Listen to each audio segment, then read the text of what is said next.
everyone! So today para sa video na ito, magka-unboxing tayo ng product na pinadala ng Queen's House.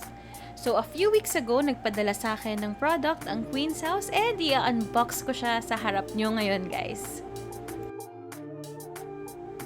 So na-excite nga ako nung sinabi nila magpapadala sila sa akin ng UVLED lamp dahil yung mga UVLED lamps ko ay namamatay-matay na.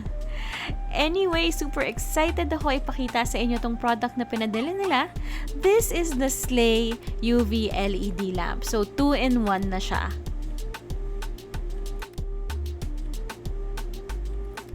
So, pagkabukas natin ng box, syempre nandito yung manual and yung lamp nakabalot pa siya sa plastic. Inside it, meron tayong makikitang box. Andito yung adapter niya. So, US plug siya. So, walang problema sa mga plug natin dito sa Pilipinas.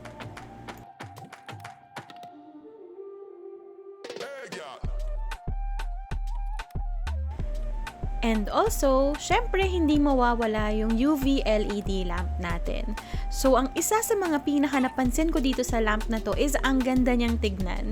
So, yun yung nagustuhan ko sa kanya. So, please enjoy this short video na ginawa ko for you guys.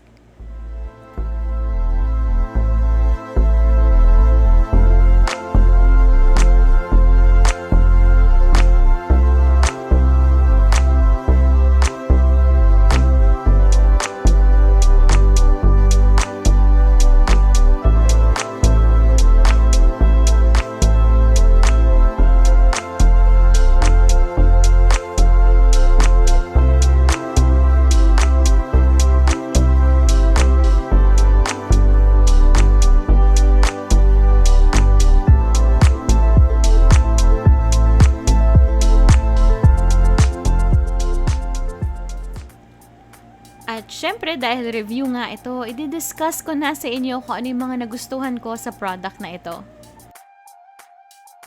Unang-una, 2-in-1 nga siya. Kung mapapansin nyo, meron na kayong handrest doon sa mismong lamp ninyo.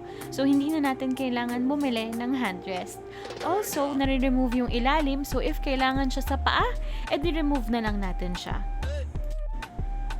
So, nasabi ko na kanina kung gaano ko nakagustuhan yung design. Ngayon naman, tingnan nyo kung gaano kalaki yung space na meron tong lamp na to. So, I think pang isang kamay lang siya, pero kasya yung dalawang kamay if kailangan. Isa pa sa nagustuhan ko sa lamp na to is kaya niyang makakure ng 365 and 405 nanometer na gel polishes. So, ibig sabihin nun, mapa-hard gel man, mapa-poly gel man, mapa-builder gel man, or yung regular gel polishes nyo, kayang-kaya niya i-cure. And kung mapapansin nyo, maganda yung quality ng ilaw niya. So, lagi ko nga sinasabi sa mga estudyante ko, piliin nyo yung lamp na maganda yung quality ng ilaw. Kasi yung iba, sobrang mura or sobrang taas ng wattage, pero pangit naman yung ilaw. So, dito sa Slay na lamp, gusto ko yung ilaw niya. Maganda yung placement and malakas yung power niya mismo. Speaking of yung ilaw niya, malakas talaga yung power niya and also madali siyang gamitin kasi nakalagay na yung for flash curing which is the 10 seconds. Meron din siyang 30 seconds, meron siyang 60 seconds, and meron siyang 120 seconds. So most of the time, ang kailangan lang naman natin is yung 30 and 60 seconds for the gel polishes and then yung 10 seconds for the flash curing. If you're going to use kasi the builder gel ng Slay, 1 minute lang din naman yun. So anyway, isa pa sa nagustuhan ko dito is automatic din siya. So pag pinasok mo yung kamay mo, automatic siyang iilaw. So if naghahanap kayo ng magandang UV LED lamp na nandun na lahat ng mga magagandang qualities, why not consider trying this one out? So again, ito yung Slay UV LED lamp na 2-in-1. So, I'd like to thank Queen's House para dito sa product na pinadala nyo. So, on the next video, I also have the tutorial pa kung paano natin gawin yung builder gel extensions. So, meron din pinadala yung Queen's House na builder gels. Super ganda rin siyang gamitin. So, kung mapapansin nyo, nagamit ko na siya dun sa mermaid class.